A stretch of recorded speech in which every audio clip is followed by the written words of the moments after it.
Well, no stranger to adventure is this next guest on Good Chat. He has done everything normal people probably wouldn't do, but this time he's going an extra step further. But before we get into that, I must introduce my special guest on Good Chat, Paul Watkins. How are you, Paul? Mr. Fitzy, how are you, buddy? Good, buddy. And yourself, you're about to embark on another adventure. We'll talk about that soon, but you've been kept busy. You're sort of doing a lot of talking. You're all over the place. Yeah, it's been hectic, which is a good thing to have. Like, I can't complain about it. It pays the bills. So, thankfully, traveling around, as I said to you, I've done a Google Teams, I've done a Microsoft Teams, I've done a Zoom call today. Like, we've got the full trifecta in, and then I'm on one side of the state tomorrow, and then the other side of the state the next day. So, and then I'm interstate and out of the country by the end of the week. Yeah, well, and we'll it's talk a good about problem that. to have. We'll talk about that soon. But the talking stuff, mate. Obviously, the Rogue Scholar and your book and things like that's obviously going well. Yeah, it has. I think everyone gets excited about AI and what AI is going to do for them, and I think there's a big gap in the market at the moment for people who want real connection, people who want in-person live events, people who want to talk to other humans about doing human stuff.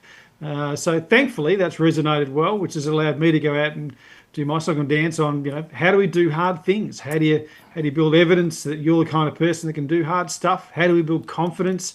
And how do you build a better story between your ears about what you can do and what you're capable of and what the future might look like for you? Are you finding that though? Like you're 100% spot on with this, with the AI revolution, and everything just seems like there's a lot less personalised interaction now. It's also disjointed. Like, for example, here me and you are doing an interview via Zoom, yet we're not that far apart. You're only up the road, so we're doing a Zoom interview. But that's just what it's like. Everyone's just so busy now, and I think you're spot on. Just craving that personal interaction, just to know that we as humans are meant to coexist. Yeah, and I think that's it. A lot of people are starting to look at, particularly people in kind of my vintage, are starting to get to that point in their career where they're going, is this it? Do I just do this now? Is that the rest of my life? And they've got to the point where they're cognizant that there's still a lot of stuff they want to do, but the time bucket isn't limitless. So they're really starting to ask some questions about what else do I want to get done and how do I do those things? Can I even do those things? What's available to me is to the map of things that I can do. And we're finding that's really becoming more and more important to people as their life gets kind of more lived on screens or automated, or it's all about efficiency. Some people are craving just that opportunity to go do something very, very human, whether that's with family, with friends, with loved ones, on their own, whatever it is. There's a huge opportunity for people to get back in touch with that. And thankfully, that's somewhere I can fit in and help. Yeah. Looking to join a group tour departing right here from Warrnambool? Or maybe create your own personalised trip with friends and family? Take the stress out of your next getaway with Warrnambool Travel. Call today to find out more. You can't beat local, and Daly's IGA Fresh Marketplace is as local as it gets. You'll find the best quality fresh produce matched by friendly customer service. Daly's has your favourite brands, complemented by expert local grocers living in your community. In-house butchers and local liquor specialists are on hand to provide you the best our region has to offer. Join IGA Rewards for exclusive member discounts and cashback right here in your community. Daly's IGA Fresh Marketplace. You can't beat local. VG Cabinets is your specialist cabinetry team, servicing Warrnambool and surrounding areas. With over 20 years' experience, the team here can get your cabinetry needs sorted.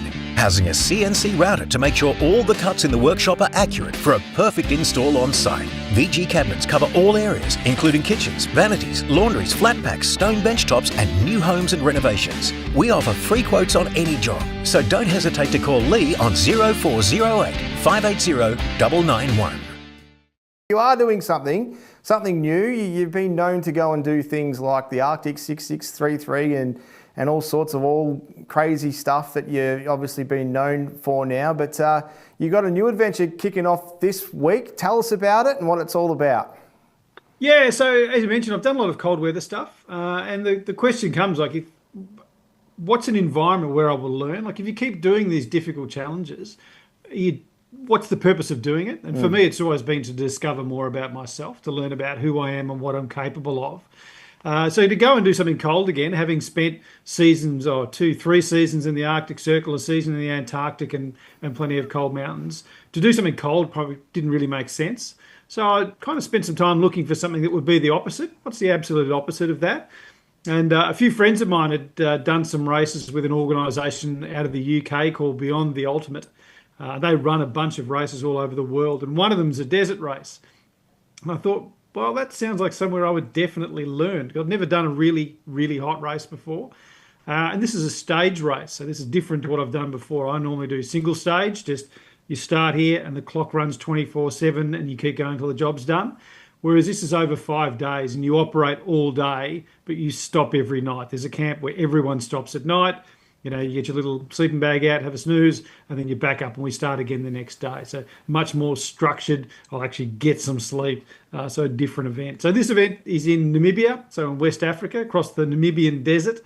So I'm heading over there late this week, and we start racing Monday next week, and we will race for 5 days straight with a set distance every day. So 50 Ks Monday, 50 Ks Tuesday, 42 Wednesday, 22 Thursday, and 92 on the Friday for the final day. And if you get the whole bag done, you get 256 Ks under the belt and you get to finish.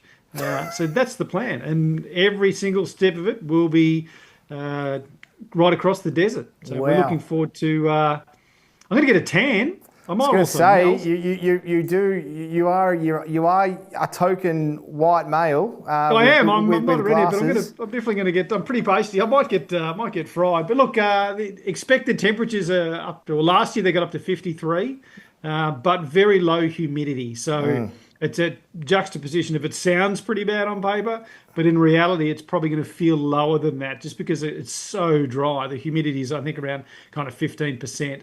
So it's not like if you're up in the tropics or up in Darwin or something like that. It's very, very hot, but very, very dry, as you'd expect in a desert. So how does one prepare for that? I know obviously you've mentioned the sub temperatures.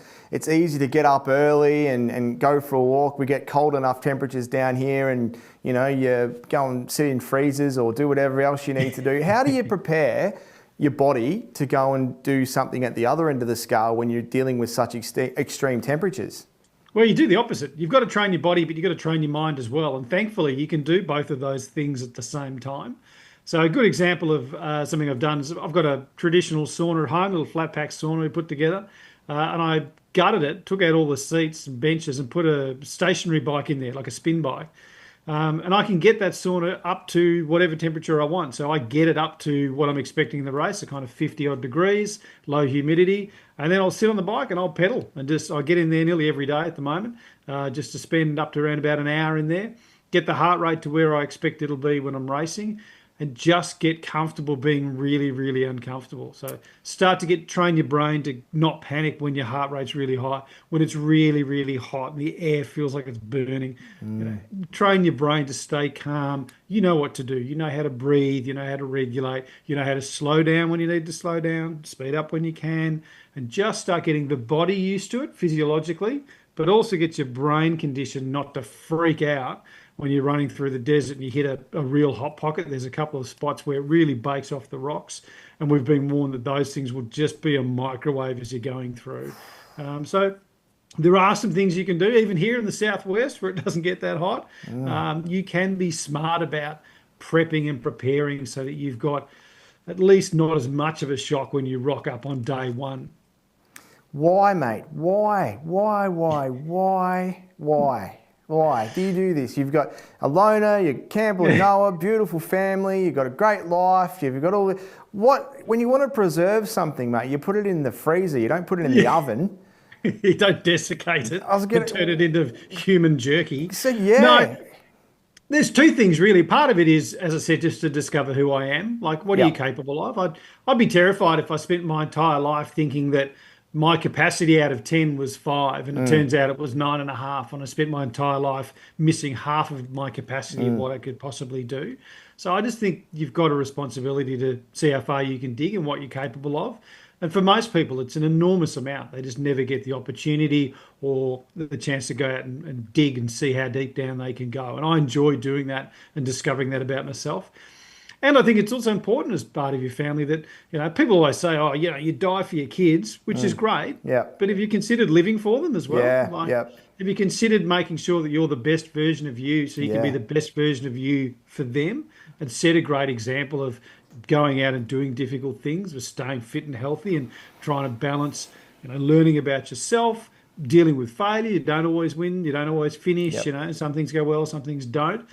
So I really like that idea of, yes, it's noble to say you die for your kids, but sometimes the harder thing is to live for them, to actually go out and really live your life as an example. So for me is a real driver as well. The brain's a fantastic thing, isn't it, mate? We talk about sometimes well, depends, but you talk about things like neuroplasticity and hypofrontality and things like that. The mind is an organ that needs to be exercised, doesn't it? And you really not know, what it's capable of until it's really, really stretched, do you? And that's probably, I guess, one of the things that you discover when you go and do all this thing, that we're a pretty amazing race, humans, and the brain and I guess, what it can, what it can actually go through but still survives, quite remarkable. Yeah, and you can train it to behave the way you want it to behave. And sometimes action is the way to do that. They're saying that you can't outthink your way out of overthinking. Some problems you can't solve just by thinking your way through it. Just as some problems you can't solve by sheer work, sometimes you need to go the opposite direction. So sometimes when you, like in my case, if I find my brain's not doing what it should be doing, or I can't get it to the place I want to get it to, I use my body to get it there. Yep. So, you can't get through this thing at work, you can't get that thing out of your head. Go walk the dog, go for a run, go work out, do something physical, go work in the garden, do whatever it is that takes your brain out of the space it was in and puts it somewhere else. So I find that these physical challenges are a huge way for me to clear the mental inbox, declutter, turn all the noise down. And I find that when you come back from these things, so for example, this particular race, the race organisers have a policy of disconnection. Yep. So there's no phones, there's no Wi-Fi, they don't connect to the outside world for 5.5 days. There's you and the desert and the people you're racing with, and you just connect with the environment and yourself and those people, and that's it. And I find that's very, very powerful. So it really is a great vehicle to discover, A, what you can do mentally, and B, to put some tricks in the bag for how do I get my brain to behave when it's being a pain in my keister? Yeah. How do I get it back into the right place? Well, now you've got some tools. I know how to do some breath work. I can go ahead and do some physical work. I will move and get my feet to put my brain where I need it to be. So I find that that's really useful. And as I said, just to discover what the limits are. Most of us have no idea. I'm still trying to find them. Yeah, I'm clearly failing miserably because you keep trying to put yourself through all this stuff. Hopefully one day you find it, mate. But you mentioned that about the brain, and I guess, like any muscle, in order to obviously, if you don't use your arms, your biceps, your legs, they get flabby. You know what I mean? They don't get engaged. You put on weight. You need to be able to, I guess, exercise muscles, organs, anything to be able to make sure that they remain strong and durable. And like you say, providing the path that you can live for your kids and your family, the best version of you. And you can't do that if you just sort of rest on your laurels and don't do the same stuff that you're doing.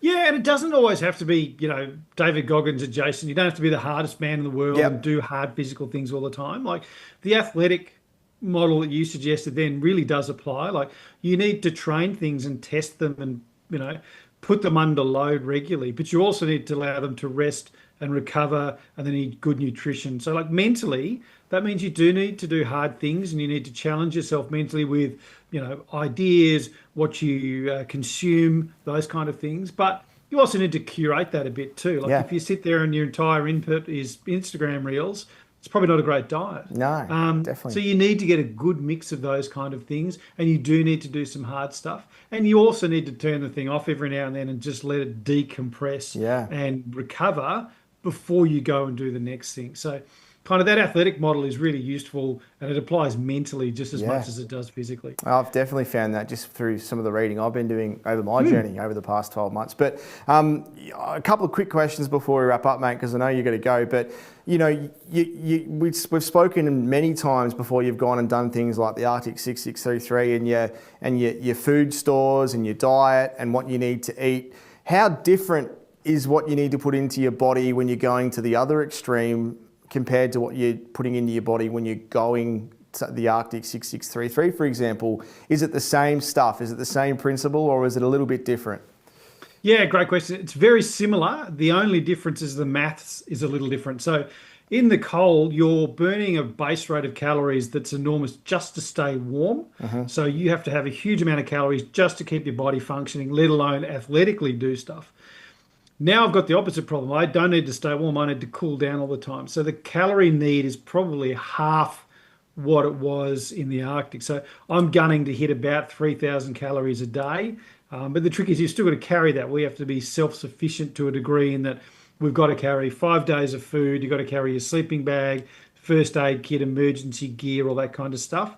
The race organisers provide a little tent at each checkpoint at the end of the day. So we've got somewhere to sleep. But you've got to bring your sleeping bag, and you're sleeping on the sand unless you bring your own mat or anything like that. So they provide water and a tent at the end of the day, and that's it. So you've kind of got to balance that. I need enough calories, but I've got to carry it all. So the sooner you eat it, the sooner you're not carrying it. But in terms of the content of what it is, very similar. Freeze-dried meals morning and night, lots of food in terms of like racing gels and chews and things like that during the day, which I had to test because you don't know whether they're going to be... They might be fine when you go for a run here and it's 20 degrees, but after it's been in your pocket, it's 50 degrees for 8 hours. It might taste like feet for a while. Yeah. So I threw a lot of my food in the sauna and left it there for a couple of hours at the right temp, and then tried to eat it to go, is it melted? Does it taste terrible? What tasted the worst? Palatable? What was the worst part of that experiment? What was something? They were okay. Actually, the best part was finding that it was fine. So it good. looks okay. The hardest part will be if your guts just start to fall apart because of the temperature and getting your electrolytes right. So in the cold, you're not worried about electrolytes as much. Here, salt is a huge issue.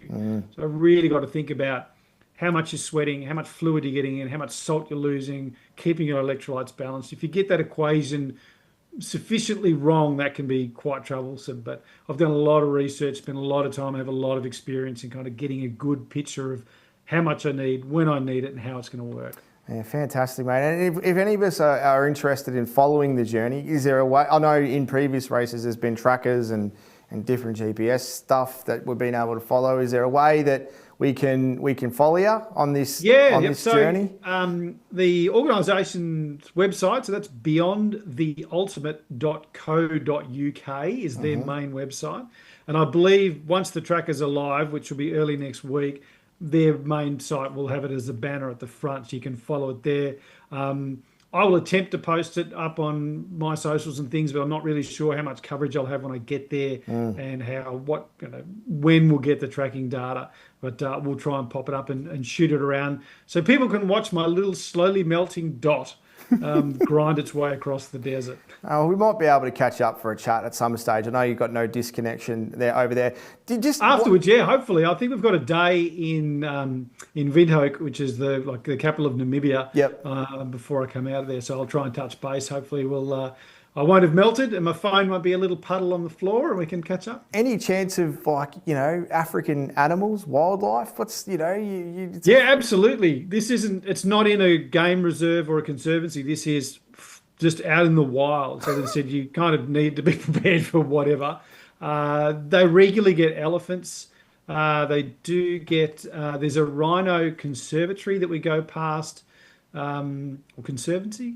Yeah, I think there's a rhino farm that we go past towards the end that's properly guarded and they're cared for really, really well. But you do get wild elephants at night on a couple of the camps. People have claimed they've seen lion tracks. I don't know whether that's accurate or not. But in all likelihood, any animal that sees our stinky little carcasses running along probably won't want to have a bar of it. They'll stay well away from us. So they'll probably see us. We probably won't see them. Fair enough. Well, let's hope it stays that way, mate, because that could be quite confronting. I know that you've been synonymous with hallucinations and things, and when you're on these walks, but it could be a very real chance that you might see a lion or something like that. That's right. At least I get to sleep this time. So Yeah. if I see it, I won't be able to go, oh, it's a hallucination. Like, that's probably real, and that's probably a problem. And there's actually a lion chasing me right now. So that's actually happening. I don't think that'll be a huge problem, but it's more likely the pace will be going. Look at my little frame and go, it's not worth the effort. I need something sustainable to keep me Yeah, going. that's not going to last. That's not going to help. Mate, well done. Oh, you never cease to amaze me. I sometimes wonder why we're friends and how we're friends, but I guess I have to live vicariously through you as much as I can, and I'm looking forward to the end result and seeing what happens, mate. But all the best, and thank you for having a chat to me about it. I'll try and touch base as soon as we're done and I'm back in the real world from West Africa, hanging off the skeleton coast. I'll give you a buzz. And I can't wait to see a bronze edition of Paul Watkins. Tanned. Yeah, beautiful, mate. Thanks for your time and all the best. Thanks, Fitzy. Cheers, mate.